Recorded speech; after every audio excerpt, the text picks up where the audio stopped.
तुम्हारे साथ है।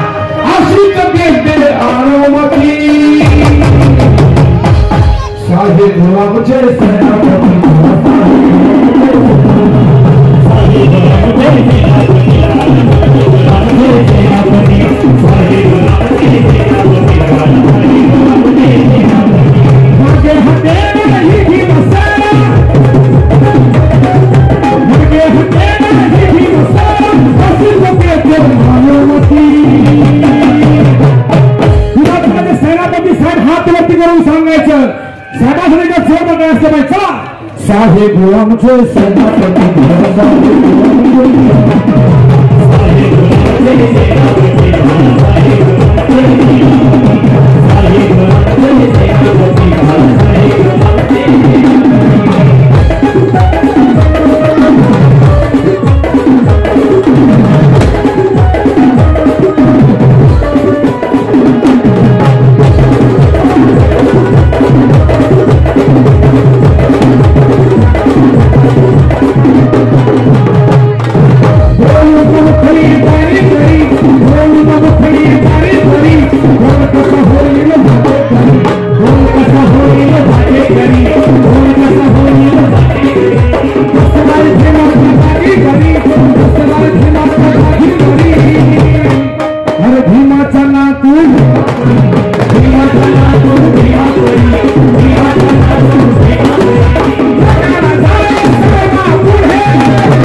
इथल्या तमाम 45% बहुजन समाज सांगणार गोपालमान कोई संभाल रहा सितारवरा सिद्धी तेरी तांबळे घिसरकाची वाल्मिकी माता तुम्ही धनगर मुसलमान या 85% बहुजन समाज सांगणार बोलून उठली तारे तारी बोलून उठली तारे तारी बोल कसा होईल भाटे बोल कसा होईल भाटे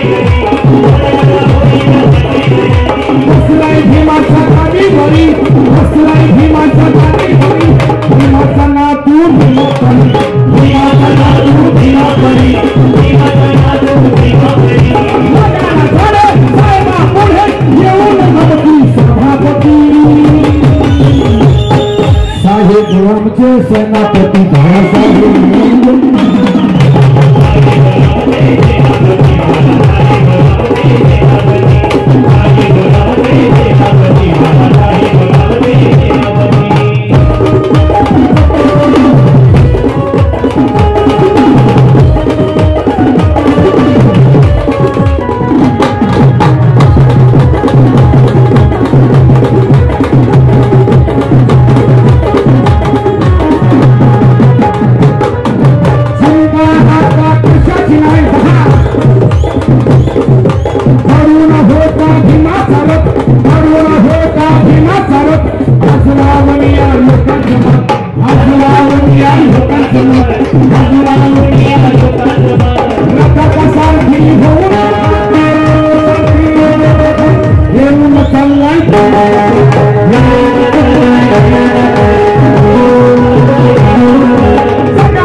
कशा सिद्धांत चिंता कशा सिद्धांत एकवटलेला समाज एकवटलेला समाज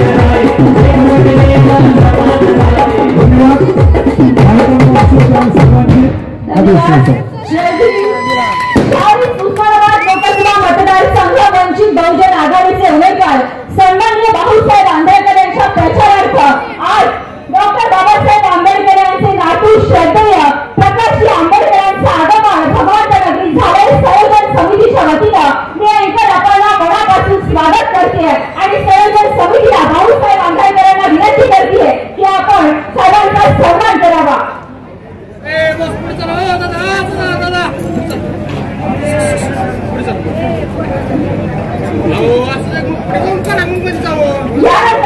यानंतर सन्माननीय बाळासाहेब आंबेडकरांना विनंती करते की आपण या जनतेला संबोधित करावं.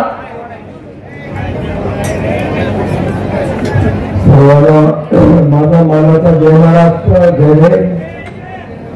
आज भगवंतनगरीमध्ये या ठिकाणी माननीय श्रद्धेय प्रकाशजी आंबेडकर साहेब यांचं आगमन झालेलं आहे.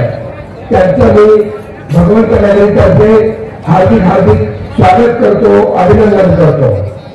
मित्रांनो, 13 वर्ष मी या ठिकाणी सेवा करतोय. अनुदान रक्तदान महिलांचे प्रश्न भटकतात साहेबांना कंटाळा गोष्टी केलेल्या आहे. माझ्या या मावली या ठिकाणी बसलेल्या आहे. साहेब 25,000चा मोर्चा माझ्या मावलीला प्राप्त होता त्यावेळेला मी काढलेला आहे आणि या भटकताच्या एजंट करून यांना मुक्तता दिलेली आहे. अनेक गुन्हे दाखल केले गेलेले आहेत. आज ह्या जे हिरवळ दिसते ही जी झाडं आपल्याला दिसत आहे ही 40 झाडं कंटेनरला आम्ही आणली. खते घालून लावल्यानंतर नगरपालिकेनं आमच्यावरती गुन्हे दाखल केले आणि आज हे व्यापारी आणि बापसी याच सावलीचा आनंद घेत आहे. याला मला फार अभिमान आहे. या ठिकाणी आपल्या मार्फतीनं मला जो बार्शी गडाला सन्मान मिळालेला आहे. मला खासदारकी म्हणजे प्रत्येक बार्शी गडाला खासदारकी मिळालेली आहे आणि हे देण्याचं धाडस या ठिकाणी डॉक्टर बाबासाहेब आंबेडकरांचे नातू प्रकाशजी आंबेडकर साहेबांनी दाखवला. त्याबद्दल सर्व बार्शीकरांमार्फत या ठिकाणी मी त्यांचा आभार मानतो. साहेब अनेक संकटाला तोंड देत या ठिकाणी आम्ही काम केलेलं आहे.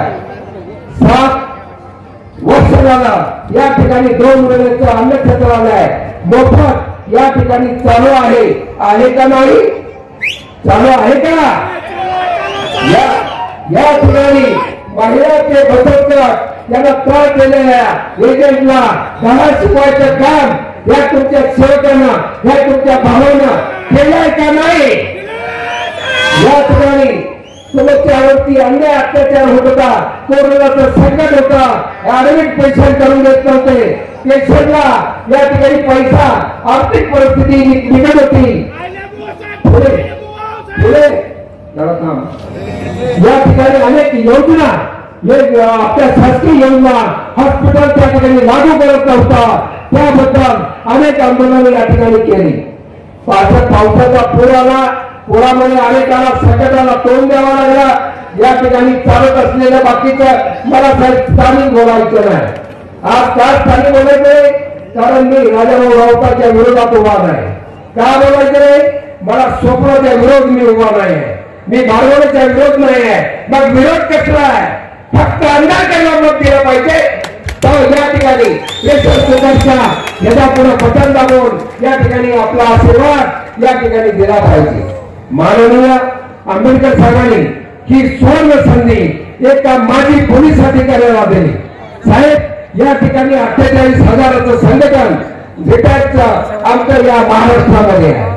या भागातला रामगिरी कारखाना सोलापूरचा आमचा आहे. आम्ही चेअरमन त्या कारखान्याचा शंकर गाडी म्हणून तो कारखाना चालू जाणार आहे.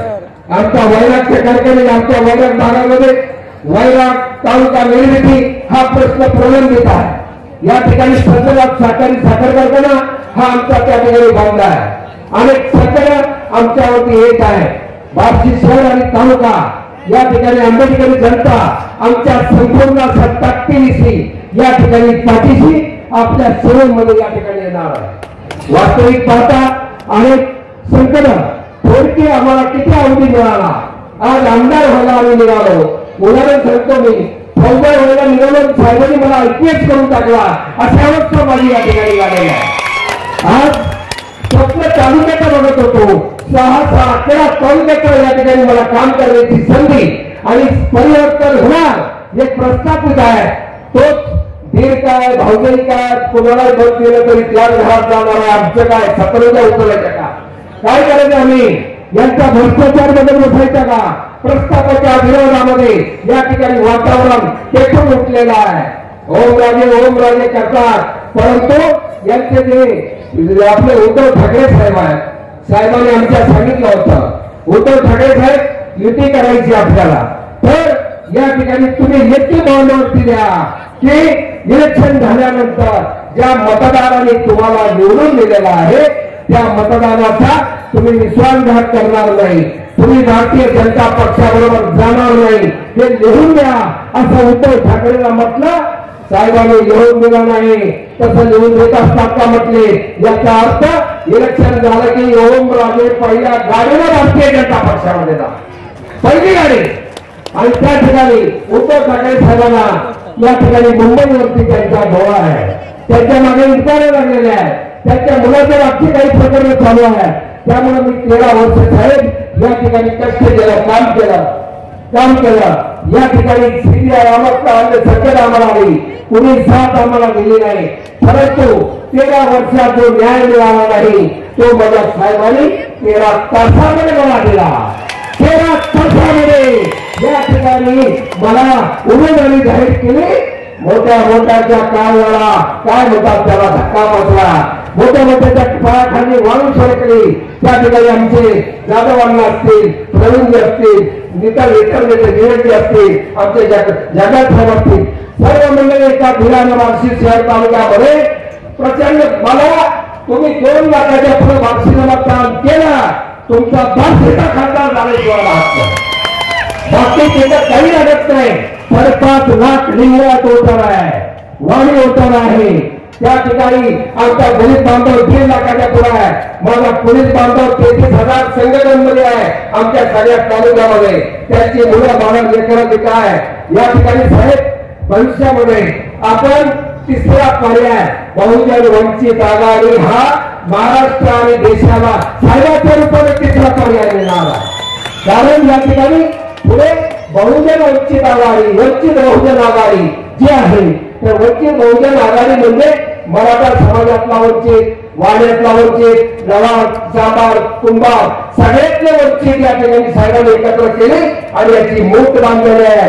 आता मला एक कॉमेंट आली, मी साहेबांना टाकलं की हेलिकॉप्टर मध्ये बसायचं स्वप्न तुमच्या साहेबांमुळे पूर्ण झालं आणि आता येणाऱ्या काळामध्ये खासदारवाल्याचं स्वप्न साहेब तुमच्यामुळे माझा पूर्ण होणार। यामध्ये प्रेमाचं सरकार नाही, साहेबाला पुढे जायचं आहे। हेलिकॉप्टरचा हे असतंय, तर साहेबांना मी बार्शीकरांच्या वतीनं या ठिकाणी सगळ्याच्या वतीनं साहेब तुमचे हे उपकार आहे। आजच मी सांगतो, मी कधी पक्षावरण केलेला नाही, पक्षावरण केलेला नाही, मी साहेबांकडे आलेलो आहे। 13 तासात मला जो सन्मान मिळाला तो आयुष्यात मला मिळाला नसता आणि त्यामुळं मी आंबेडकर चळवळीमध्ये तिथून पुढे आयुष्यामध्ये व्यतिरेक राहणार नाही,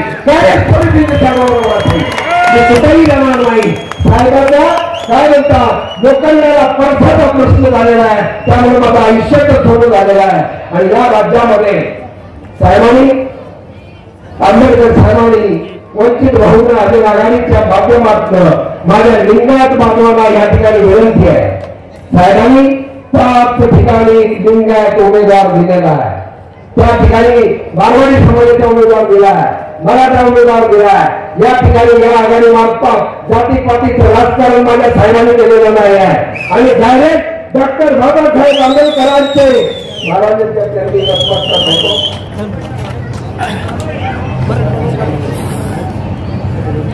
या ठिकाणी साहेबांनी मला काय काय एका रात्रीमध्ये माझ्या आयुष्यामध्ये बदल केलेला आहे। जिकडे तिकडे फोन येतात किंवा माझे चाहते वर्ग आहे, माझा लिंगायत वर्ग आहे, माझे आत्ता माझे स्वामी या ठिकाणी आलेले आहेत। या ठिकाणी एक दुकानं तीन 4 फॅक्टर यामध्ये आहेत। फक्त आणि फक्त लिंगायत समाज माझा एकत्र आला 5.5 लाख मतदान आहे। 3 लाखाच्या पण मतदान मला झालं पाहिजे। माझ्या दलित बांधवाचं 1.5 लाखाच्या पण मतदान झालं पाहिजे आणि माझ्या बार्शीचं 3.5 लाख मतदारात माझ्या बहिणीनं आई जाणीव ठेवा। तुम्ही आज कुठेही काम करत असा, तुमच्या घरावर संकट आला होता, मुलावर संकट आला होता, तुमचा प्राण या ठिकाणी नकोनकोसा झाला होता, त्यावेळेला हा धर्माचा भाऊ तुमच्या पाठीशी उभा राहिला होता। तुम्ही आलेलं नव्हतं त्यावेळेला। कार्मिकांमध्ये 1 क्विंटलचा तांदळाचा भात 6 महिने आम्ही घातला, खाऊ घातला। मी उपकार केलेला नाही आहे आणि म्हणूनच परमेश्वर जागा आहे। या ठिकाणी मी दादागिरी गुरुगिरी दर्शक आपल्या पुढे काहीच नाही। आता तर आंबेडकर चळवळ माझ्या बरोबर आलेले यामुळे शंकाच नाही आहे। मित्रांनो, या ठिकाणी मला सांगावं वाटतं आपल्याला परिवर्तन साधायला जायचं आहे। या ठिकाणी तुम्ही एकजुटीनं कुणी मतदान दुसरा नेता मागायला आला त्याला विचारा, तुम्ही उभा राहिल्यानंतर तुम्ही मत मागा। आज तुम्ही उभा नाही, माझ्या धर्माचा भाऊ आंबेडकर उभा आहे। त्यामुळे इतर किंतु परंतु एक संधी फक्त मला द्या, एक संधी मला द्या। त्याचा सोडा केल्याशिवाय या ठिकाणी मी राहणार नाही एवढा तुम्ही सांगतो। आणि आता श्रद्धेय माननीय आंबेडकर साहेब या ठिकाणी आपला मनोगत व्यक्त करतील। त्यांच्या प्रत्येक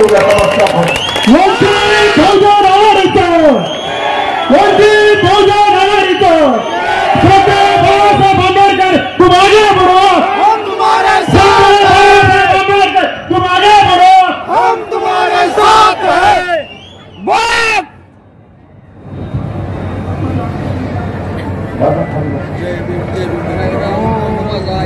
बाप है बाप। जय भीम जय भीम।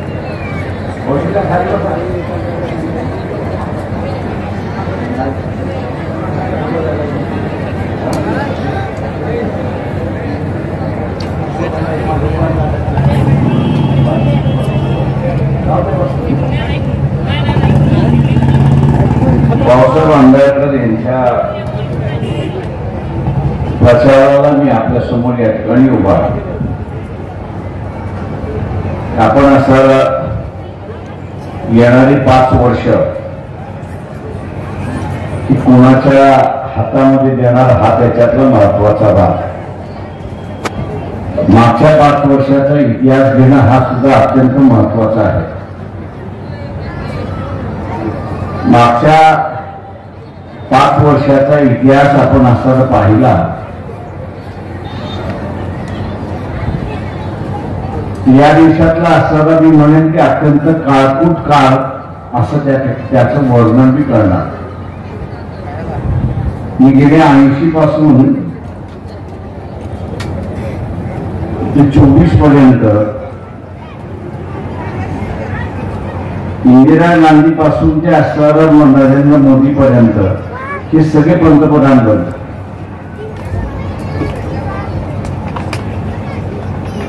इंदिरा गांधींची असणारी हत्या ही 84 साली झाली। 80 सालामध्ये त्यांनाही भेटत होतो आणि नरेंद्र मोदी यांचाही काळ मी त्या ठिकाणी पाहतो।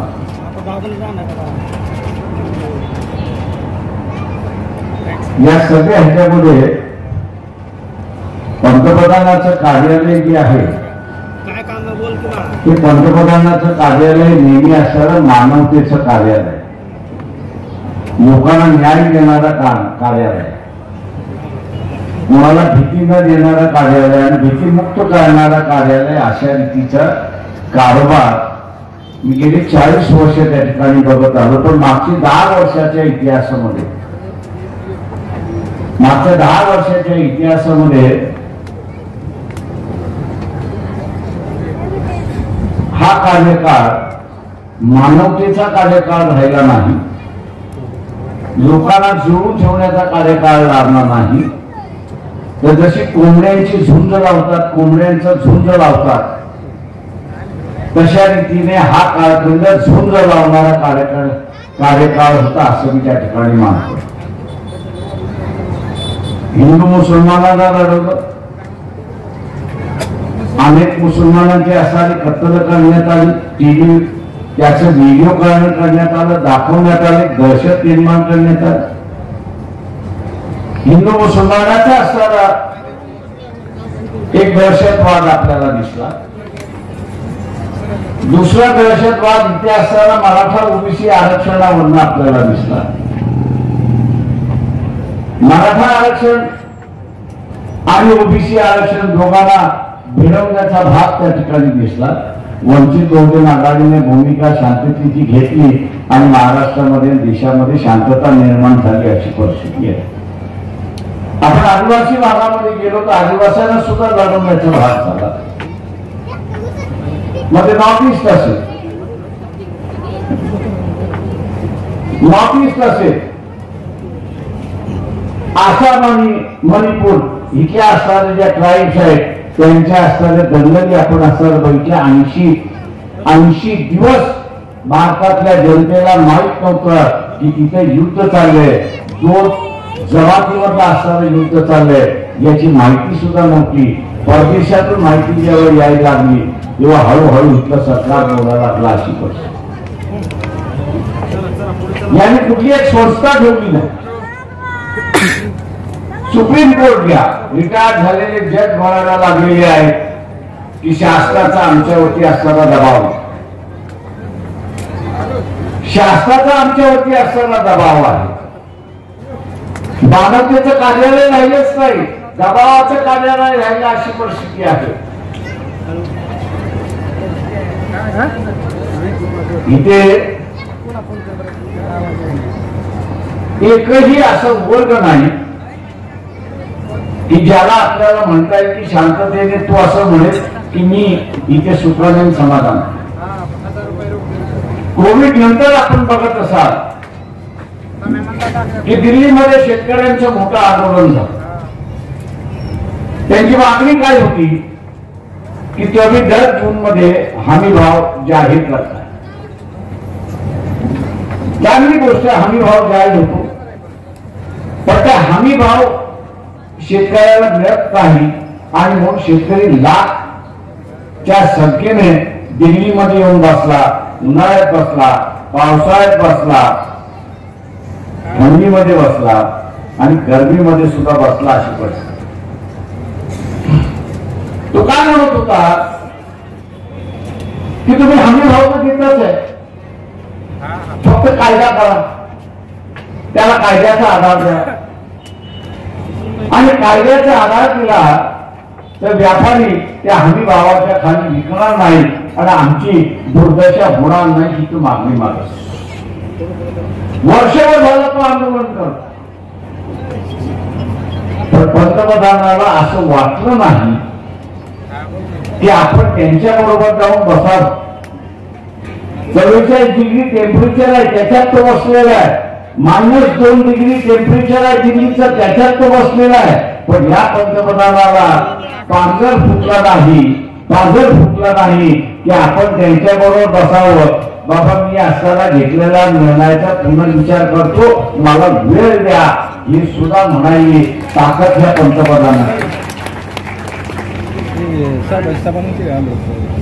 या पंतप्रधानाकडे मानवता नाहीच.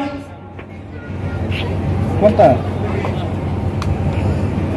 या पंतप्रधानाकडे मानवता नाही कशी परिस्थिती आहे.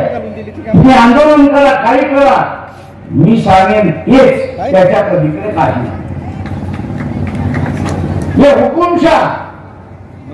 आम्ही जे म्हणत होतो की या देशामध्ये लोकशाहीच्या माध्यमातून हुकुमशाह जन्माला येतोय, हीच हुकुमशाहीची पद्धत आहे हे आपण लक्षात घ्या.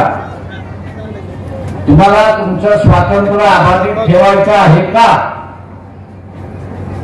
आज ज्या पद्धतीने फिरताय त्या पद्धतीने फिरायचं आहे असं तुम्हाला ठेवायचं असेल त्या आंदोलकांना मतदान द्या.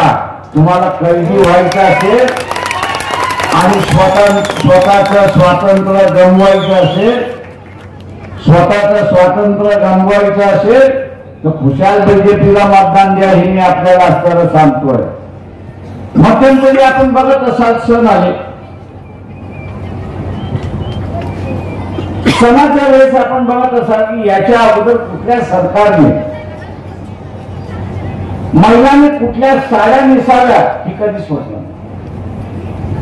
या दिवशी हा, त्या दिवशी तो, त्या दिवशी तो, असा प्रयोग झाला की न झाला?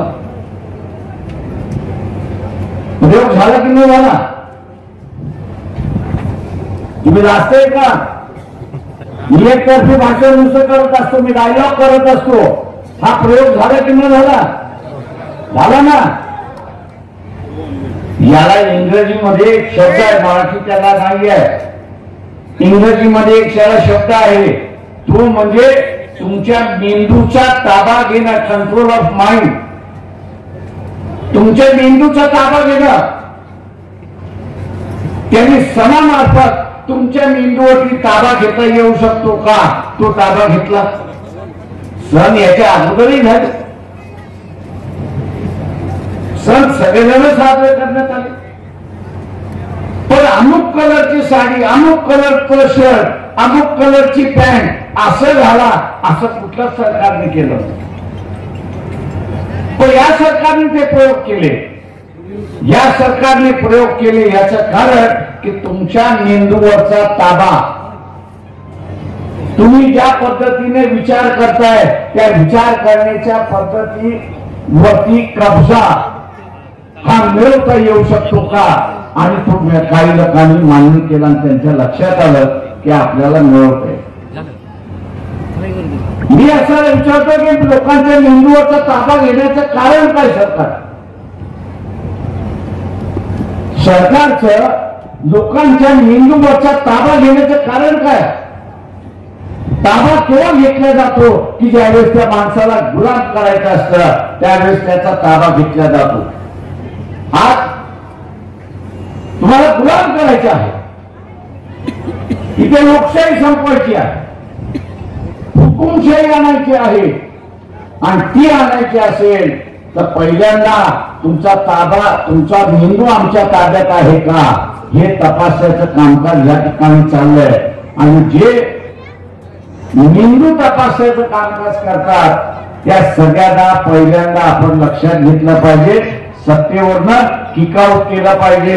कारण मी माझ्या मेंदूचा ताबेदार आहे, मी दुसऱ्याच्या हातामध्ये माझा मेंदू देणार नाही. ही भूमिका तुम्ही आम्ही सगळ्यांनी या ठिकाणी घेतली.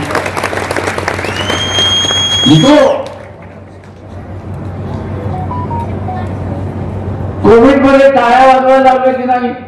खाली वाजवायला लावली की नाही? त्याचं कारण आहे की तुम्हाला मोदीला मारायचं. तुम्ही आता बघताय पटापटा पटापटा तरुण पोरं मरतात. कोविड मध्ये ज्यांनी कोविडशील्ड घेतलंय किंवा रेमडेसिवीरचा असताना औषधं घेतलेली आहे ते आता सगळेजण हॉस्पिटलमध्ये, या डॉक्टरकडे, त्या डॉक्टरकडे, त्या डॉक्टरकडे.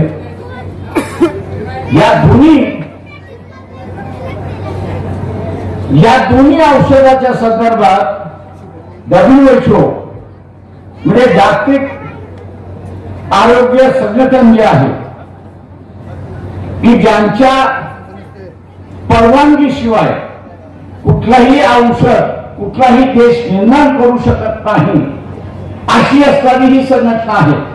त्या संघटनाने सांगितलं की हे रेमडेसिवीर आणि असणारा कोविडशील्ड तुम्ही असणारा घेऊ नका.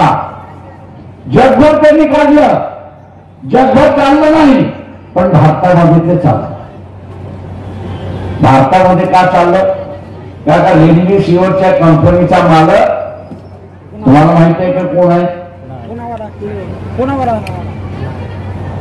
मी कंपनीचं नाव देतो, मला झोडिया म्हणून कंपनी आहे. तिचा असणारा गुगल वरती जा, तुम्हाला मालक त्याचा दिसेल, तो गुजराती मालक आहे अशी असणारी परिस्थिती आहे. त्याचा मालक गुजराती आहे. त्यांनी 18,000 कोटी जे आहेत, 18 कोटी जे आहेत हे भारतीय जनता पक्षाला डोनेशन दिलं आणि मोदींनी सांगितलं की रेमडेसिवीर तुम्ही या देशामध्ये विका. काँग्रेसवाले भित्री आहेत, घाबरलेले आहेत, त्यांच्या अंगात आता दम राहिलेला नाही. सोनिया गांधी यांनी 2012ला मोदीला मौत का सौदागर असं म्हटलं होतं. हे रेमडेसिवीरचा असणारा औषध देऊन जगाच्या संघटनेच्या विरोधात जाऊन ते असणारं सांगणं, भारतीय डॉक्टरांच्या विरोधातल्या सल्ल्याला जाऊन मोदींनी दिला. मोदी हा मौत का सौदागर आहे. आता काँग्रेसवाले बोलायला तयार नाही. त्यांची पूर्णपणे टिंब झालेल्याने बोलत नाही. याचं कारण इन्क्वायऱ्या चाललेल्या आहेत. आपण आता काय बोललो तर इन्क्वायऱ्यामध्ये गेलो तर त्याचं काय होणार. आणि म्हणून भित्रे भागू पाहिजे आहेत. अशानं आपण असं उभं करता कामा नये हे आपण लक्षात घ्या. मित्रो, मोदीचे एवढंच कारनामे नाही. हे मानवतेचं कार्यालय पंतप्रधानाचं झालं पाहिजे, पण हे मानवतेचं कार्यालय नव्हतं, हे वसुलीचं कार्यालय होतं. हे लक्षात घ्या. हे वसुलीचं कार्यालय होतं. 6,500 कोटी व्हाईट मध्ये पंतप्रधानाच्या कार्यालयाने वसूल केलेले आहे. त्यांनी माझ्यावर केस कराल. मी माझं स्वतःच काहीच बोलत नाही. सुप्रीम कोर्टाने आपल्याला माहित असेल मध्यंतरी स्टेट बँक ऑफ इंडियाला दम दिला आणि सांगितलं की ज्या इलेक्ट्रॉनिक बॉन्ड आहेत कोणी खरेदी केले, कधी खरेदी केले, किती खरेदी केले याचं सगळं विवरण द्या. त्याचं सगळं विवरण बाहेर आलेलं आहे. मी जे रेमडेसिवीरचं म्हणालो त्याच बॉन्ड मधनं बाहेर पडलेला अशी परिस्थिती आहे. तुम्ही हप्ता दिला नाही,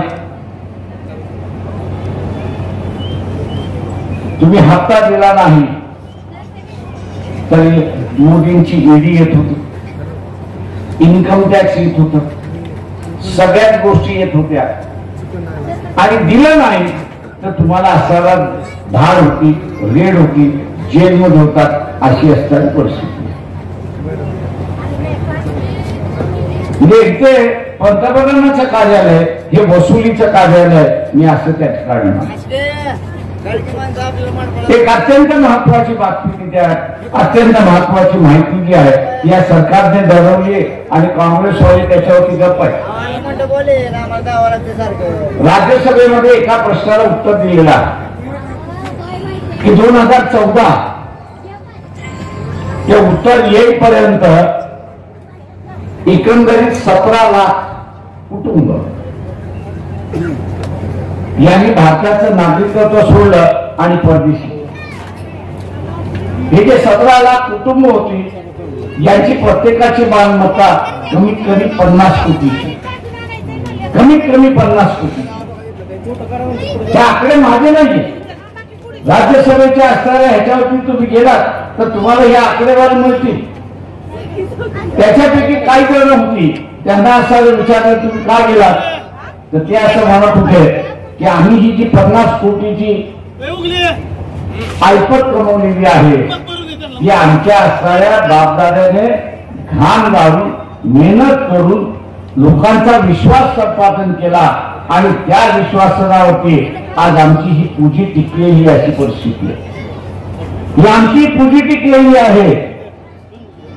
आमच्याकडे असणाऱ्या मागण्या केल्या जातात.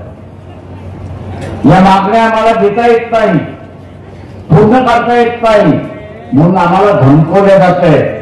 आम्ही असं ठरवलं की आपल्या बापदाद्यांची इज्जत मातीमध्ये मिळण्याच्या ऐवजी आपण आपलं नागरिकत्व सोडा आणि परदेशी जा अशी परिस्थिती आहे. मित्रो, नरेंद्र मोदी आणि भारतीय जनता पक्षाला सत्तेमध्ये तुम्ही याच्यासाठीच बसवलं होतं का की या देशामधला 17 लाख हिंदू कुटुंब यांनी नागरिकत्व सोडावं आणि बाहेर बसावं? या RSS वाल्याने विचारतो तुम्ही कुठच्या तोंडाने आता मोदींसाठी मतं मागताय? तुम्ही असं म्हणाला तर की हा देश आम्ही हिंदू राष्ट्र करतो, पण असं दिसतंय की दाखवण्याचे दात वेगळे, खायचे दात वेगळे. दाखवताना दाखवत होते की आम्ही ख्रिश्चनांच्या विरोधात, दाखवताना दाखवत होते की आम्ही मुसलमानांच्या विरोधात, पण या देशामध्ये ज्यांनी नागरिकत्व सोडलं हे असणारे सगळे हिंदू. मला अनेक जण विचारतात की 50 पासून 14 पर्यंत किती लोक गेले? 7,000 फक्त गेले, आणि जे 7,000 गेले त्यांची वय ही असणारी 60च्या आसपास होती. अशी परिस्थिती ते आपल्या मुलीकडे गेले, आपल्या मुलाकडे गेले, आयुष्य स्वतःच साधण्यासाठी. अशी परिस्थिती, अशी असणारी परिस्थिती आहे. आणि म्हणून इथं कल्याणकारी राज्य पाहिजे होतं. ते कल्याणकारी राज्य न राहता इथं असणारं लोकांना त्रास देणारं राज्य अशी असणारी परिस्थिती, वसुलीचं राज्य आहे. मी इथल्या बार्शीच्या व्यापाऱ्यांना असताना सांगतो, राजकारणावरती धाडी टाकून झाल्या, कारखानदारावरती धाडी टाकून झाल्या. आता तुमचा नंबर आहे, व्यापाऱ्यांचा नंबर आहे. जर तुमच्या घरामध्ये भले तुम्ही असताना भारतीय जनता पक्षाला डोनेशन द्या, पण मग देऊ नका. मग दिलं तर तुमचा नंबर लागणार आहे, एवढं लक्षात घ्या. त्याला त्यांना फसवायचं आहे, जुमलेबाजी करायची आहे. मोदी 2014 साली ज्यावेळेस सत्तेमध्ये आले त्यावेळेस या देशामधलं 100 रुपयाचं 26 रुपये फक्त कर्ज होता. 26 रुपये फक्त असताना 100 कर्जामध्ये होते. पण आज 2024 साली मोदी ज्यावेळेस शेवटच्या वर्षामध्ये आहेत त्यावेळेस असताना हे 26 रुपयाचं कर्ज 84 रुपये त्या ठिकाणी झाले, 84 रुपीज त्या ठिकाणी झालं. आणि जागतिक बँक असं म्हणताय की यांनी असताना जर डिफॉल्ट केला काही भरण्यासाठी तर 2026 मध्ये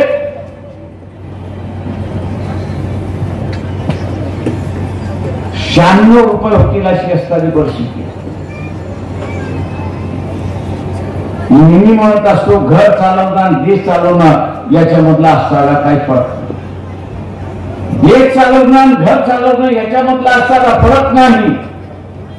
समजा एखाद्याचा पगार 10,000 असेल आणि त्यांनी बँकेकडून लोन घेतलं तर 7% त्याला लोन मिळतं.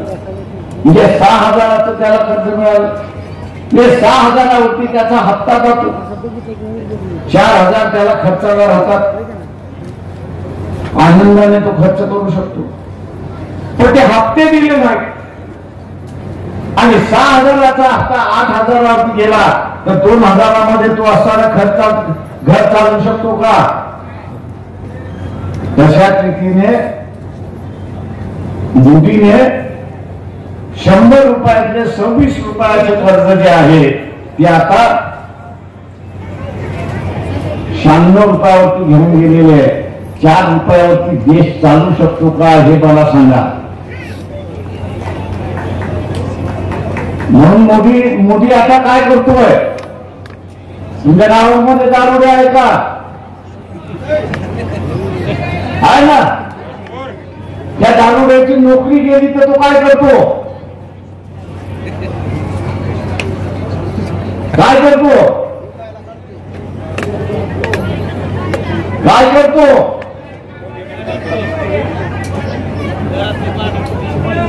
चोऱ्या करतो, मारा करतो, घरातलं सामान विकतो आणि शेवटी घरदार विकून टाकतो.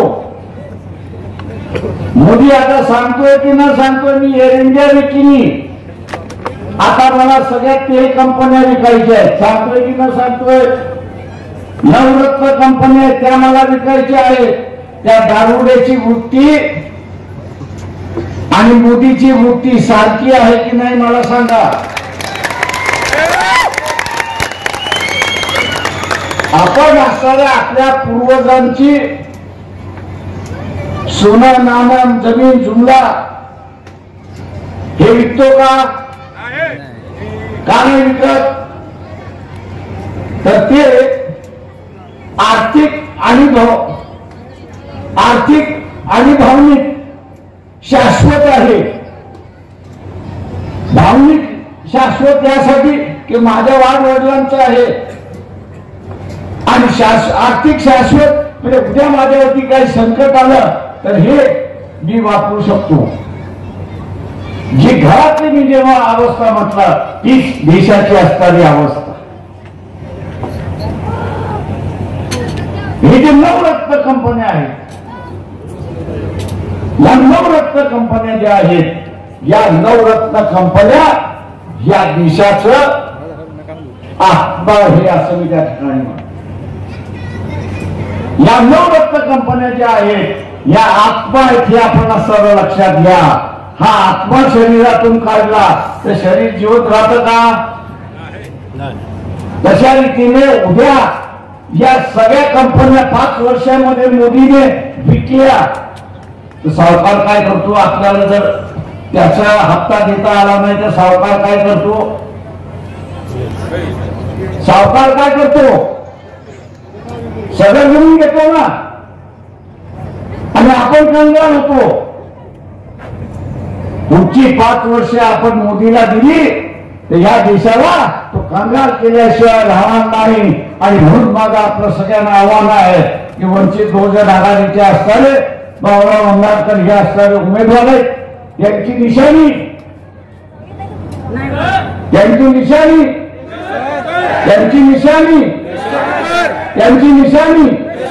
या प्रेशर कुकर समोरचं बटन दाबून आपण त्यांना प्रचंड मताने विजय करा हे आवाहन करतो आणि आपली रजा घेतो. धन्यवाद. सन्माननीय प्रकाशजी आंबेडकर साहेब या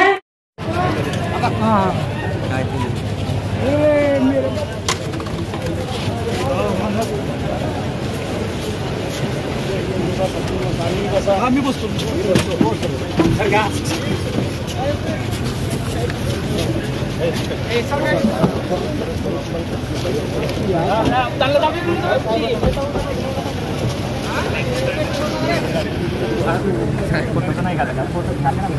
नाही त्यांना मला कुठं गाडी थांबा गाडी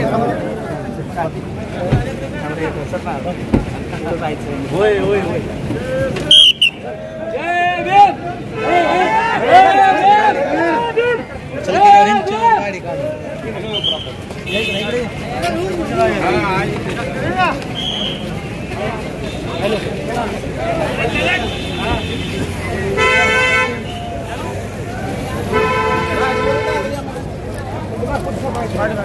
आपली गाडी